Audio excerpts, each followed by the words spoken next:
Di dalam Yohanes pasal 14 ayat yang ketiga,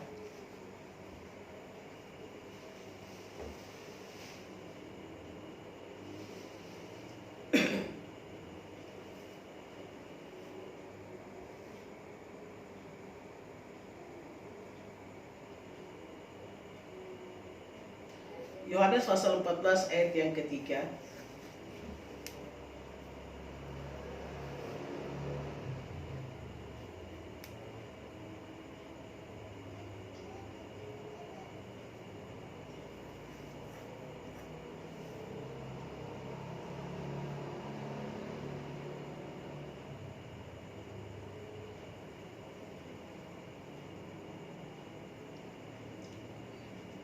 Baik, saya akan bacakan ayat ini.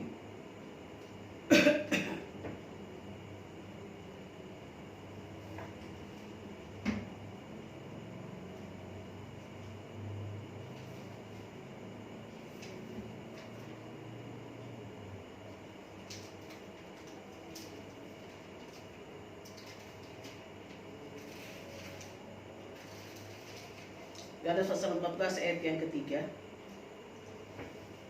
Dan apabila aku telah pergi ke situ dan telah menyediakan tempat bagimu, aku akan datang kembali dan membawa kamu ke tempatku, supaya di tempat di mana aku berada, kamu pun berada.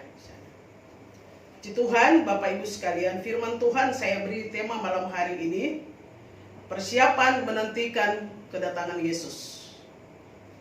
Persiapan menantikan kedatangan Yesus. Puji Tuhan. Bapak Ibu, tentunya bagi kita bahwa Yesus berjanji Yesus akan datang, dan itu pasti. Kalau manusia berjanji itu bisa kita sanksikan, tapi karena yang berjanji adalah Yesus, maka itu pasti Yesus akan datang. Yesus katakan bahwa Dia akan datang menjemput kita. Karena di mana Dia berada, maka kita pun akan dibawa ke sana. Puji Tuhan, hari ini seluruh umat manusia yang ada di atas muka bumi ini, yang mengiring Yesus, yang percaya Yesus, bahkan semua anak-anak Tuhan hari ini sedang beribadah mulai pagi, subuh, sampai malam ini, termasuk kita. Dan kita beribadah, kita memperingati momen sejarah tentang keselamatan yang sudah kita terima melalui Yesus Kristus, dan Dia sudah menebus hidup kita sehingga kita menjadi orang-orang merdeka. Ada beberapa persiapan kita di dalam kita menantikan kedatangan Yesus untuk menjemput kita, yaitu ada 4 hal yang akan saya sampaikan di dalam penantian kita untuk kita dijemput oleh Yesus. Hal yang pertama adalah kita pastikan bahwa identitas kita sudah jelas. Itu hal yang pertama. Dan yang kedua, bahwa kita sudah hidup, sudah dibaptis, bahkan kita sudah hidup lahir baru di dalam Tuhan. Itu wajib hukumnya. Karena kita mau ke sorga. Ini harus kita kerjakan dalam kehidupan kita. Kemudian yang ketiga, ya, bahwa hidup lahir baru itu adalah wajib bagi kita, hidup lahir baru. Dan yang keempat, menjadi teladan. Hidup kita di bumi menjadi teladan. Bapak Ibu yang saya kasihi di dalam Tuhan, Yesus naik ke surga, Dia berjanji bahwa Dia akan datang. Berarti kita menantikan Dia. Kita menantikan Dia, Dia pasti akan datang untuk menjemput kita. Di mana Dia berada, kita pun akan ada bersama-sama dengan Dia. Biasanya, kawasan yang biasa menawarkan properti, kawasan yang aman, bahkan kawasan yang dijamin jauh dari banjir, keamanannya terjamin, satpam, fasilitas lengkap, rumah sakit, pendidikan ada di sana, perbankan ada, perekonomiannya ada, Ya. Di sana semua serba ada, makanan siap saji ada, 1 kali 24 jam. Kalau kita butuh apa saja semua sudah tersedia. Jika kita ditawarkan kawasan gratis, kawasan yang kita ditawarkan adalah itu gratis untuk kita tinggal, jauh dari banjir, dan semua fasilitas lengkap. Kita mau makan ada, kita mau KTM ada, mau hiburan bermain ada, halaman, ada ruang, bahkan pendidikan ada, berobat rumah sakit ada, semua serba lengkap. Jika itu ditawarkan kepada kita dengan gratis, saya percaya kita berlomba-lomba untuk kita memiliki tempat tinggal dan kawasan seperti itu. Kita berlomba, mumpung gratis. Demikianlah Allah menyediakan rumah buat kita di sorga. Jauh dari sakit penyakit, jauh dari masalah-masalah hidup. Semua serba ada, penuh dengan damai, dan selama-lamanya bersama dengan Tuhan, itu gratis. Mari kita merindukan tempat di mana Yesus berada. Tapi sebelum kita ke sana ada syaratnya. Identitas kita jelas bahwa kita adalah warga kerajaan Allah. Kapan kita punya identitas seperti itu? Pada waktu kita percaya Yesus, kita terima Yesus sebagai Tuhan dan Juru Selamat. Dia masuk dalam hidup kita, maka kita menjadi milik Allah. Kemudian kita tidak berhenti sampai di situ. Kita memberi diri kita untuk dibaptis.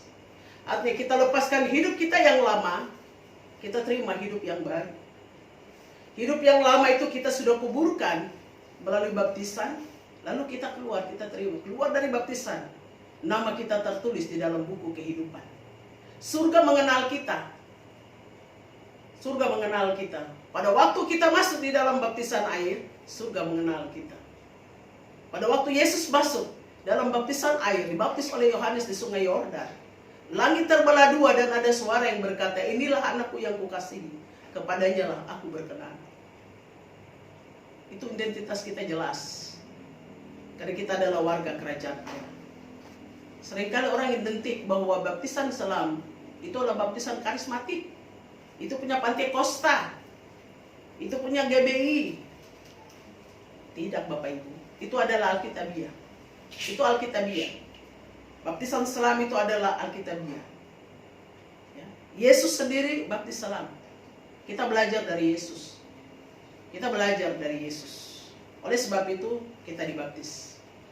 Dan ini harus, apapun teologi, apapun metode untuk membantah, saya katakan kita belajar dari Yesus.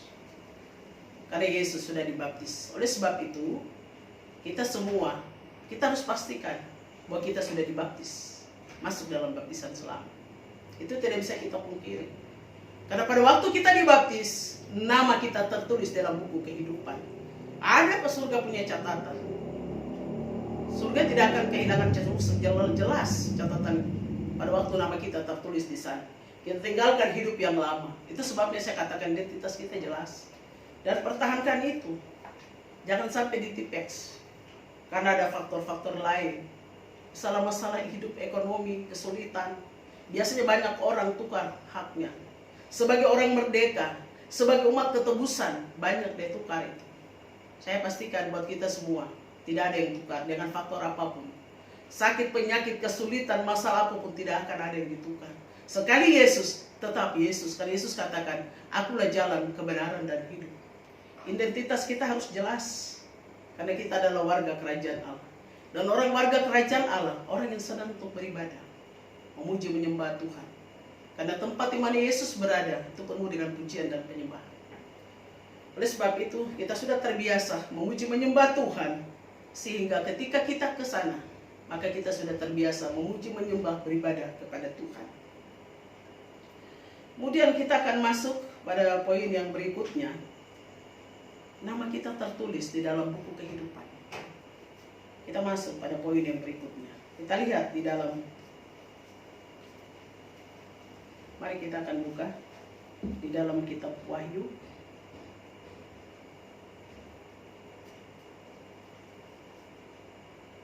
Kita buka dulu di dalam Lukas pasal 10 ayat yang ke-20.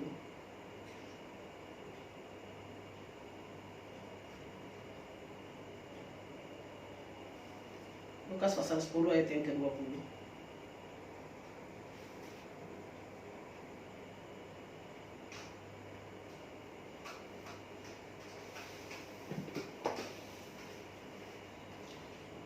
Lukas pasal 10 ayat yang ke-20 katakan, namun demikian janganlah bersukacita karena roh-roh itu takluk kepadamu, tetapi bersukacitalah karena namamu ada terdaftar di sorga. Saya baca ulangi lagi. Namun demikian janganlah bersukacita karena roh-roh itu takluk kepadamu, tetapi bersukacitalah karena namamu ada terdaftar di sorga.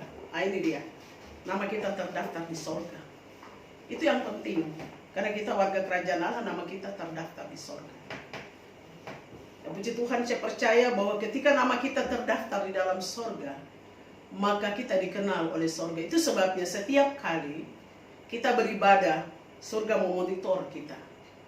Allah memonitor kita dengan firman Tuhan, mengarahkan kita untuk perjalanan iman kita, dan kita dituntun oleh Allah. Oleh sebab itu, sebagai umat ketebusan Tuhan, sebagai umat ketebusan Allah, sebagai anak-anak Tuhan, mari kita tetap pertahankan bahwa nama kita terus tinggal di sorga sampai kita kembali ke sorga. Ketika nama kita dipanggil, kita ada di sana. Amin. Ketika nama kita dipanggil, kita ada di sana. Dan dalam Wahyu pasal 20 ayat yang ke-15, Wahyu pasal 20 ayat yang ke-15,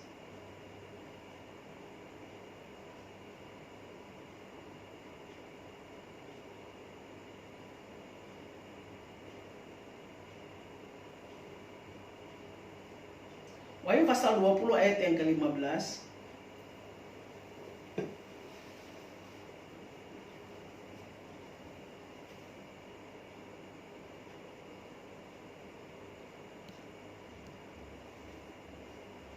Dan setiap orang yang tidak ditemukan namanya tertulis di dalam kitab kehidupan itu, ia dilemparkan ke dalam lautan api. Nah, ini yang mengerikan. Kalau namanya tidak tertulis di dalam buku kehidupan. Saya percaya malam hari ini, nama kita tertulis di dalam buku kehidupan. Oleh sebab itu, Yesus datang menjemput orang-orang, saleh-salehnya, atau umatnya, yang namanya sudah tertulis di dalam buku kehidupan. Oleh sebab itu bagi kita, saat ini kita ada sedang menyaksikan, bahkan bersama-sama kita sedang beribadah, mendengarkan khotbah ini, mari kita pertahankan keselamatan yang Tuhan karuniakan kepada kita, dan kita terus menjaga keselamatan yang Tuhan berikan kita hanya dengan kasih karunia Tuhan. Dan kalau kita sudah memberi hidup kita kepada Tuhan, kita sudah memberi diri kita kepada Tuhan, kita sudah dibaptis, mari kita hidup sesuai dengan kebenaran firman Tuhan. Maka kehidupan kita akan bertumbuh, dan kehidupan kita akan mencerminkan Kristus di dalam diri kita. Hidup kita menjadi berkat dimanapun kita berada. Bapak Ibu yang saya kasih di dalam Tuhan, biasanya di dalam perjalanan iman seseorang seringkali mengalami banyak kendala. Seseorang yang sudah dibaptis itu dalam perjalanan imannya mengalami banyak kendala karena tidak dituntun. Belajar untuk mau dituntun oleh hamba Tuhan. Ketika engkau dituntun, maka engkau tidak akan salah. Karena engkau dituntun dalam terang firman, sehingga perjalananmu akan benar sampai Yesus datang menjemput kita semua. Nah, oleh sebab itu malam hari ini, di poin ini kita pertahankan. Dulu namanya tertulis, setelah itu namanya ditipes. Kenapa ditipes? Karena sudah ganti nama lain, sudah pindah. Awalnya itu berapi-api, awalnya sukacita, awalnya berdiri di garis depan, awalnya luar biasa berbicara. Tetapi mungkin karena faktor pasangan, dia sudah ganti lain. Mungkin karena faktor ekonomi, posisi, jabatan, sudah ganti semuanya. Saya mau katakan buat kita malam hari ini, kita tidak bisa gantikan keselamatan dengan apapun di dunia ini. Karena Yesus sudah menyelesaikan itu semua. Dan kita menjadi orang-orang yang berhak untuk masuk di dalam kerajaan Allah. Oleh sebab itu kita pertahankan keselamatan yang Tuhan berikan kepada kita. Pastikan namamu tetap ada di sorga sampai Yesus datang membawa kita ke sorga. Dan hidup lahir baru. Berikutnya adalah hidup lahir baru. 2 Korintus 5:17. 2 Korintus 5 ayat 17.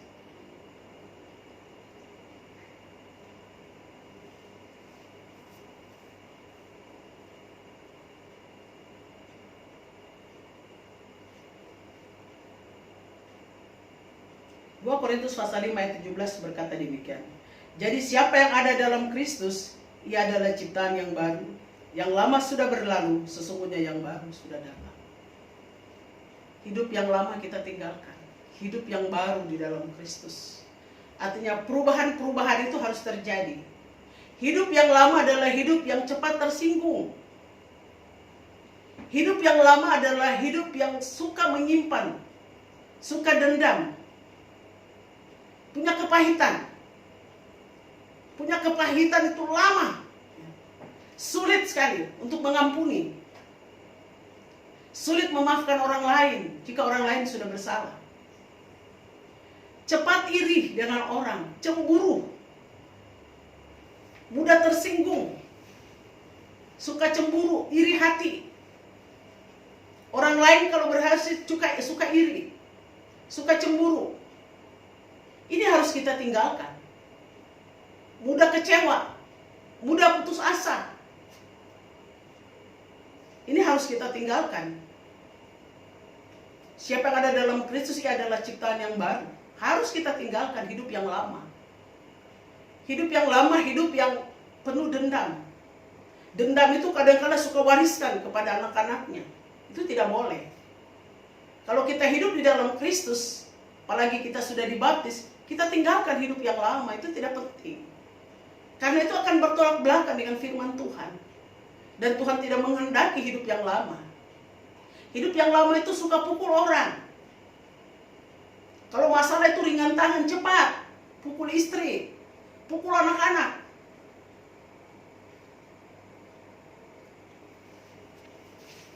Dan kata-katain orang itu luar biasa. Menjelekan orang itu luar biasa. Merasa diri paling benar. Ini hidup yang lama, harus kita tinggalkan. Siapa yang ada dalam Kristus, ia adalah ciptaan yang baru. Yang lama sudah berlalu. Hidup di mana Yesus berada, itu jauh dari gosip, jauh dari dendam, kebencian, segala macam kehidupan, itu tidak ada di sana. Itu sebabnya kita perlu bereskan dulu, karena kita mau dijemput. Hidup kita adalah hidup yang sudah disucikan, dikuduskan, untuk kita berkenan masuk di dalam surga. Itu harus kita tinggalkan kehidupan yang lama. Oleh sebab itu Bapak Ibu, setiap saat minta kekuatan Allah untuk kita tinggalkan hidup yang lama. Hidup yang lama melalui proses. Kalau tadinya engkau pemarah, melalui proses, Tuhan akan membuat engkau menjadi orang yang mudah memaafkan. Itu melewati proses yang panjang. Oleh sebab itu, jadilah pemaaf ketika orang lain melakukan kesalahan atas kita. Kalau orang lain punya sesuatu yang baik, ya puji Tuhan, kita tidak usah iri dengan keberhasilan orang lain, berkat orang lain. Mungkin hari-hari ini orang lain terima sembako, kita tidak. Tetangga kita terima sembako, kita tidak. Biar aja lah itu berkat dia kok. Kalau memang berkat kita pasti sampai. Amin. Kita berharap kita mungkin dapat sembako dari lingkungan, dari tetangga. Kalau itu tidak dapat, tidak masalah. Tuhan persiapkan kita dari tempat lain. Kita jangan iri orang lain mungkin posting, terima sembako berkatnya, biar aja. Dia mau terima segudang, biar aja, itu berkat dia. Paling kita iri, itu berkat dia. Kalaupun itu berkat kita, pasti akan sampai. Tidak usah terlalu iri dengan berkat orang. Sabar. Kita tetap percaya mengandalkan Tuhan. Ini artinya orang-orang yang sudah lahir baru. Tidak cemburu dengan berkat orang lain, ya. Dan tidak perlu untuk melihat kekurangan orang lain. Karena kita juga merasa kita punya kekurangan banyak. Dan kita perlu banyak mengampuni. Kalau orang bersalah buat kita, ya sudah, kita maafkan, selesai. Ini orang-orang hidup lahir baru. Tidak menyimpan dendam, tapi hidupnya penuh dengan sukacita. Ini orang-orang merdeka. Orang-orang yang dibebaskan Tuhan adalah orang-orang yang merdeka. Siapa yang ada dalam Kristus adalah ciptaan yang baru, yang lama sudah berlalu. Hidup yang lama, hidup yang dulu itu sudah ditinggalkan. Tidak lagi. Tapi hidup di dalam pemulihan. Hidup berjalan di dalam terang firman. Hidup berjalan dalam perubahan. secara pikiran kita, hati kita diubahkan, dipulihkan oleh Tuhan. Sehingga hal-hal itu tidak akan dapat mengganggu hidup kita, mengganggu pikiran kita. Kita santai aja, enjoy aja. Sekalipun keadaan kita pas-pasan, kita enjoy aja. Jalani saja hidup ini, pasti Tuhan tolong. Pasti. Orang yang hidup di dalam Kristus, dia tahu bahwa ada Kristus, kita tenang. Tuhan tahu kok apa yang kita perlukan, pasti Tuhan kasih. Jadi ada perbedaan. Orang yang hidup di dalam Kristus dan hidup tidak di dalam Kristus. Oleh sebab itu suratan Korintus katakan, siapa yang ada di dalam Kristus, ia adalah ciptaan yang baru. Kembali jadi baru. Yang lama sudah berlalu, yang gelap sudah sirna. Hidup di dalam terang Allah. Demikian hidup di dalam Yesus Kristus. Tinggalkan semua yang lama, hidup di dalam hal-hal yang baru, yang indah, yang suci, yang kudus, yang saleh, yang bisa membawa hidup kita, bisa memuliakan Tuhan. Poin yang keempat. Dan hidup kita dipimpin oleh Roh Kudus. Hidup kita dipimpin oleh Roh Kudus dan menjadi teladan. Kita buka di dalam Titus pasal yang ketiga, Titus pasal ketiga ayat yang kelima. Titus pasal ketiga ayat yang kelima.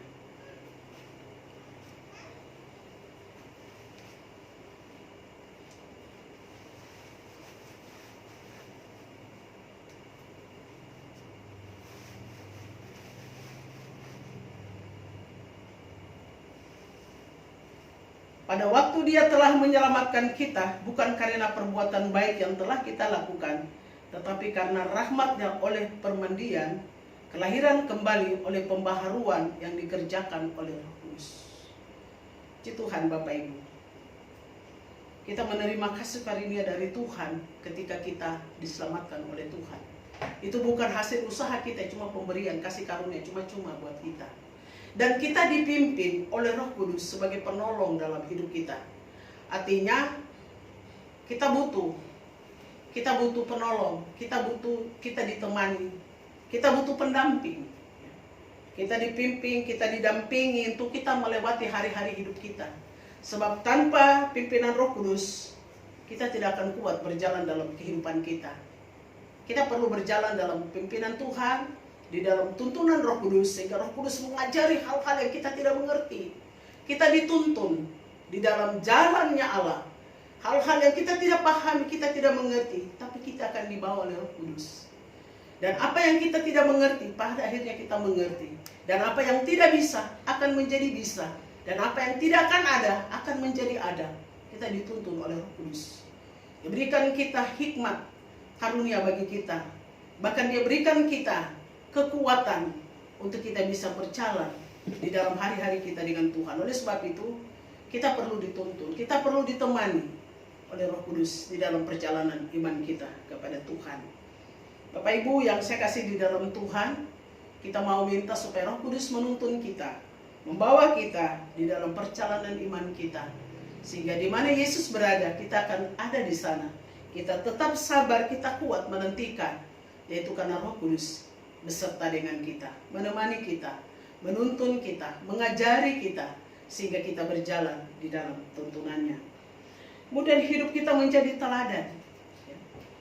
Dan yang terakhir adalah hidup kita menjadi teladan. Di dalam Titus pasal 2 ayat yang ke-7. Titus pasal 2 ayat yang ke-7.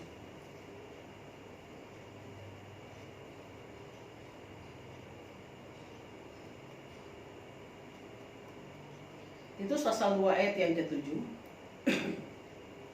Dan jadikanlah dirimu sendiri satu teladan dalam berbuat baik, hendaklah kau jujur dan bersungguh-sungguh dalam pengajaran. Saya baca ulangi lagi. Dan jadikanlah dirimu sendiri suatu teladan dalam berbuat baik. Ini kan. Jadikanlah dirimu sendiri suatu teladan dalam berbuat baik.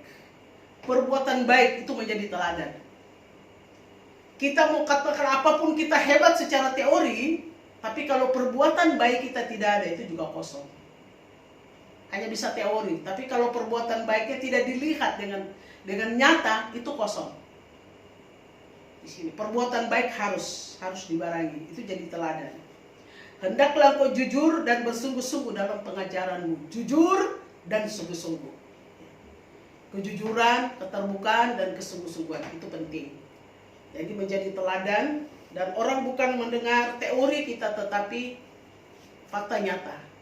Sikap hidup kita jadi surat yang terbuka, dapat dibaca oleh semua orang. Teladan. Kita menjadi orang tua yang teladan dalam keluarga, kita menjadi bapak menjadi teladan dalam keluarga, kita menjadi kakak jadi teladan dalam keluarga. Ada Kristus di dalam perbuatan baik kita dilihat. Mungkin awal-awalnya kita tidak baik, tetapi kuasa Roh Kudus mengubah kita sehingga kita menjadi orang yang baik. Kita menjadi teladan. Perbuatan baik kita dilihat, kebaikan kita dilihat oleh orang, sehingga itu akan menjadi berkat. Bukan hanya sekedar teori. Oleh sebab itu malam hari ini, apa yang sudah dilakukan oleh Yesus, saat Yesus ada di atas muka bumi, sampai dia kembali ke surga, dia meninggalkan teladan bagi kita, supaya kita mengikutinya, di dalam kasihnya, di dalam kita mengenal dia, bahkan dalam seluruh pelayanannya, dia menjadikan kita supaya kita menjadi teladan. Oleh sebab itu malam hari ini Bapak Ibu yang saya kasih di dalam Tuhan, mari kita kembali bahwa kita menantikan Tuhan. Pastikan di dalam diri kita ini bahwa kita memiliki ini semua, sehingga pada waktu Yesus datang, dia akan menjemput kita, dan kita akan kembali ke tempat di mana Yesus berada. Kita berbahagia dengan Yesus di sana, karena dia katakan bahwa dia akan datang untuk menjemput kita. Kalau dia datang berarti kita sudah siap. Saya percaya kita siap. Sedia waktu kita di dalam kita menantikan Tuhan. Tuhan berkati kita. Mari kita tundukkan kepala, kita berdoa.